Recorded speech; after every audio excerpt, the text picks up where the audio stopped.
OPD मधला एक common scenario. Doctor, मी आज सोनोग्राफी केली आहे आणि माझ्या गर्भाशयाला गाठ आहे, पण मला तर काहीच त्रास होत नाहीये, मग ही गाठ कशाची? हा प्रश्न नेहमी ओपीडीत ऐकायला मिळतो. तर आज जाणून घेऊया या फायब्रॉइड्स किंवा गर्भाशयातल्या गाठींबद्दल. नमस्कार, मी Aditi Omkar Godbole, consultant obstetrician and gynaecologist practising at Thane. तर आज जाणून घेऊया फायब्रॉइड्स म्हणजे काय, फायब्रॉइड्स कधी डायग्नोज करतात आणि कसे डायग्नोज करतात. बेसिकली फायब्रॉइड्स म्हणजे काय, तर आपली गर्भाशयाची जी पिशवी आहे ती एक मस्क्युलर ऑर्गन आहे. या छोट्या छोट्या मसल्समध्ये जे चेंजेस होतात त्याच्यामुळे हे फायब्रॉइड्स म्हणजे गर्भाशयातल्या गाठी तयार होतात. या विविध आकाराच्या, विविध शेप्सच्या, सायझेसच्या असतात. कधी या गर्भाशयाच्या आतमध्ये असतात, तर त्या कधी कधी वाढून गर्भाशयाच्या बाहेरही एक्सटेंड होतात. आता या गाठी कधी बघायला मिळतात किंवा या गाठींमुळे पेशंटला काय त्रास होतो, तर पहिल्यांदा तर काही वेळेला पेशंटला काहीच त्रास होत नसतो आणि पेशंट वेगळ्याच काहीतरी कारणासाठी सोनोग्राफी करतो आणि त्याला सांगितलं जातं की गर्भाशयामध्ये गाठ आहे, तर गायनेकोलॉजिस्टला दाखवून घे. सेकंडली, काही पेशंट जेव्हा प्रेग्नन्सी प्लॅन करतात तेव्हा प्रेग्नन्सी प्लॅनिंगच्या वेळेला बेसिक काही सोनोग्राफीज केल्या जातात. सो त्या सोनोग्राफीमध्ये ही गाठ आढळून येते. तिसरी महत्वाची गोष्ट म्हणजे आता काही त्रास होतात स्पेसिफिकली पेशंटला. म्हणजे काय, तर पाळी दरम्यान एक्सेसिव्ह ब्लिडिंग होणं किंवा दोन पाळ्यांच्या मधला जो फ्री पिरियड आहे तेव्हा ब्लिडिंग होणं, पाळीच्या वेळेला खूप वेदना होणं किंवा प्रेशर सिम्पटम्स. म्हणजे कधी कधी हा फायब्रॉइड खूप मोठा असल्यामुळे कॉन्स्टिपेशन किंवा फ्रिक्वेन्सी ऑफ युरिनेशनचे सिम्पटम्स पेशंटला जाणवतात.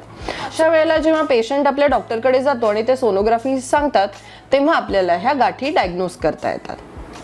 आता या गाठी डायग्नोज झाल्यानंतर याचे कॉम्प्लिकेशन्स काय होऊ शकतात हा महत्वाचा प्रश्न येतो.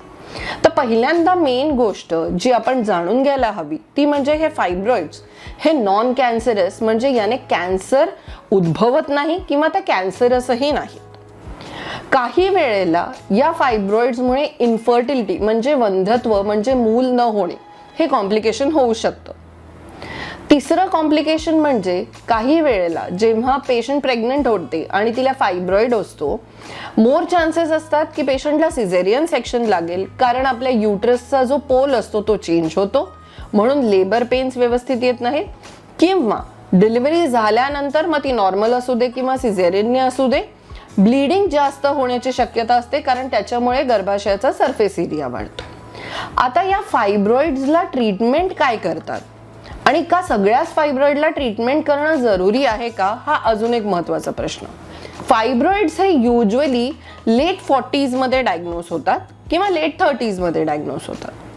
आता सगळ्याच फायब्रॉइडला ट्रीटमेंट लागत नाही. ज्या पेशंटला काही सिम्पटम्स नाही आहेत किंवा ज्या पेशंट्स पेरिमेनोपॉजल आहेत आणि आता काही दिवसातच त्यांचा मेनोपॉज येणार आहे, अशा वेळेला मेनोपॉज नंतर इस्ट्रोजन एक्सपोजर कमी झाल्यानंतर आपोआपच हे फायब्रॉइड श्रिंक होतात.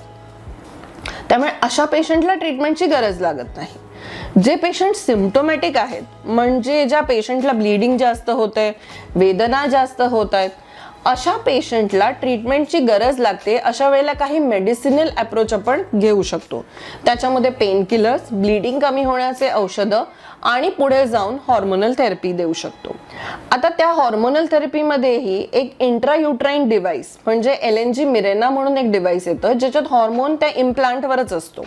हे गर्भाशयात टाकल्यानंतर सुद्धा हे फायब्रॉइड श्रिंक व्हायला मदत होते.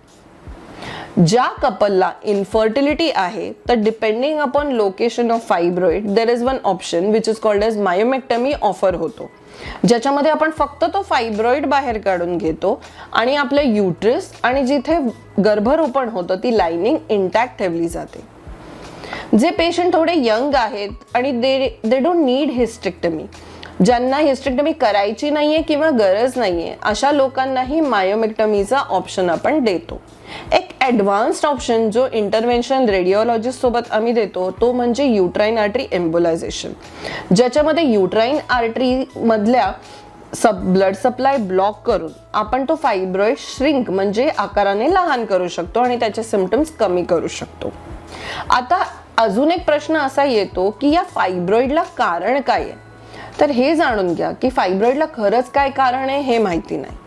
पण युजली क्लिनिकली असं दिसून आलेलं आहे की ज्यांच्या घरामध्ये फॅमिली हिस्ट्री आहे, ज्यांना हाय ब्लड प्रेशर आहे, ज्यांना इस्ट्रोजनचा एक्सपोजर जास्त आहे, म्हणजे ज्यांना मेनार्के लवकर झालेला आहे किंवा ज्यांना मेनोपॉज उशिरा आलेला आहे किंवा इन्फर्टिलिटीची हिस्ट्री आहे किंवा हाय ब्लड प्रेशर आहे, अशा लोकांमध्ये फायब्रॉइड हे जास्त प्रमाणात आढळून येतात. पण शुअरिटी कशाबद्दलच नाही. So exact reason is steel a query. पण जर आपल्या सोनोग्राफीमध्ये फायब्रॉइड दिसले असतील तर आपल्या गायनेकॉलॉजिस्टला कॉन्टॅक्ट करून आपल्याला जी मॉडेलिटी सूट होईल आणि जी आवश्यक आहे प्लीज ते डिस्कस करून घ्या. Thank you so much.